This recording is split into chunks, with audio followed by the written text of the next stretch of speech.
So we all have heard, obviously, about the Dust Bowl and the tremendous damage it did to people, to the land, the migration that resulted west to California as a result of it.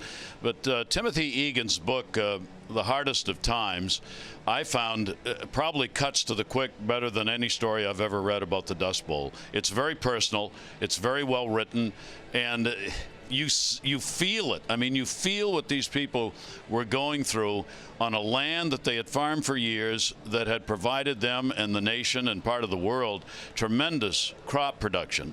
And it wasn't Mother Nature that created the Dust Bowl, it was the people. They overworked the land. There were no crop rotations involved.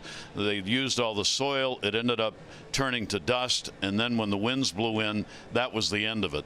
And Timothy Egan's book is about what happens to some of the families who stayed, not those who left, but those who stayed during the Dust Bowl and lived through it and stayed even after it was done.